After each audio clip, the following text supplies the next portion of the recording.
Hey everyone, Kevin here, and what I've got here is the EZ Flash 4. This is a flash cartridge that you can use on any Game Boy Advance system. You can also use it with the original Nintendo DS. Now using this you can play pretty much every Game Boy Advance game that was ever released. You can also install ROMs from other systems. I tried playing games from other systems, but I found the emulators were a pain in the ass, so I'll just be using this to play Game Boy Advance games. Now this is the EZ Flash 4 2015.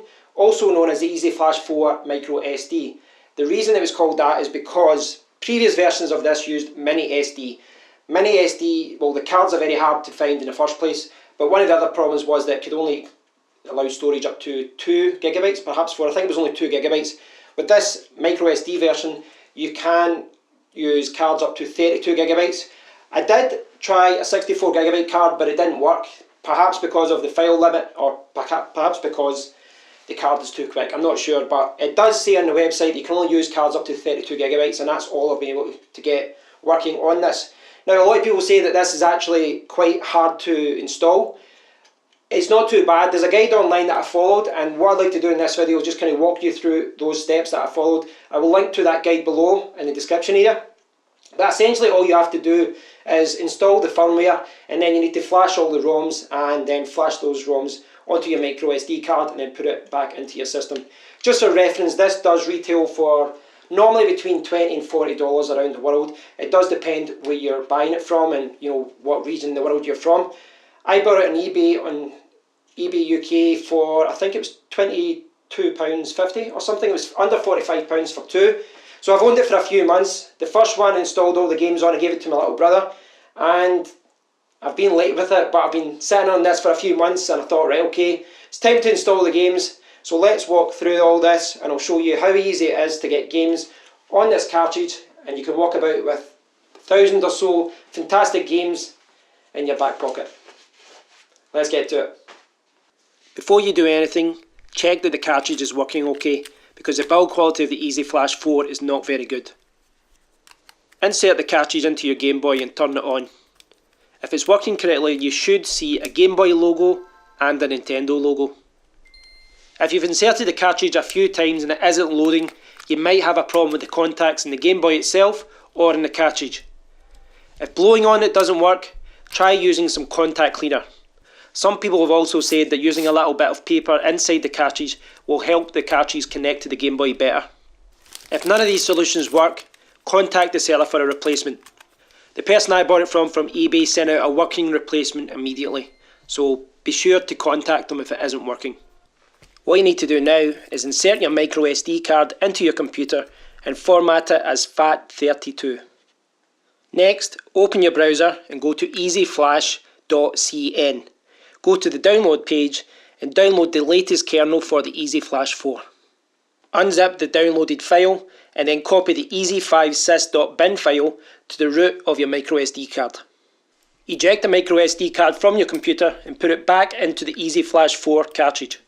Insert the EZ Flash 4 cartridge into the Game Boy, hold R and then power it on. Keep holding R until the firmware starts installing.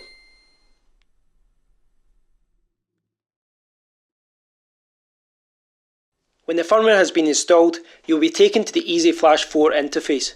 You can then select Chinese or English as your language.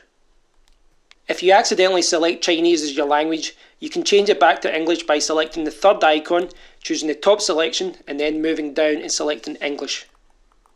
Now that the EZ Flash 4 firmware has been installed, you can now start installing games onto the micro SD card. So take out the micro SD card from the cartridge and put it back into your computer. The official client for EZ Flash 4 can be downloaded from ezflash.cn. Go to the download page and scroll down till you see EZ4 client and then download the file to your computer. Extract the downloaded file and then open up the EZ4 client application. The first thing you should do is click on the config button and then change the send path to your micro SD card. This ensures that all the ROMs are sent to your micro SD card. To flash games to your micro SD card, click open. Select the ROMs you want to install, click open and then click send. The client will then start installing all the games on your micro SD card.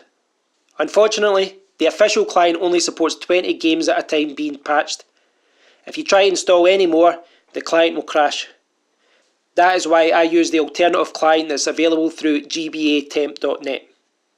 The links on the first page are no longer live, but if you click on the fifth page, you will see the file being hosted in another location and you can download the file from there. Unzip the downloaded file and then open up the EZ application to open the alternative client. This client has no restrictions on the number of games that you patch at the one time. You can select as many ROMs as you want and then click the patch button and then simply select your microSD card to install the games onto your microSD card. If you have more than 7 to 8 ROMs in the one folder, things get a little bit screwy and a lot of games just stop appearing so you can't select them to play. What I did to get around this issue was create a folder called Game Boy Advance, and within that folder I created one called 0 to 9 and then folders A to Z.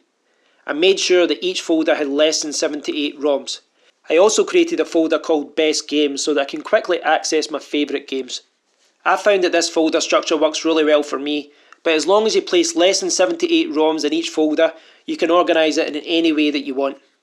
All you have to do now is eject the microSD card, put it back into your EZ Flash 4 cartridge, and then put the cartridge back into your Game Boy Advance. You can now play around with all the games that you've just patched onto the microSD card. That's all there is to it. Well, I hope you found this guide useful, guys. If you get any questions about any part of the process, please do ask a question below in the comment area and I'll do my best to answer them.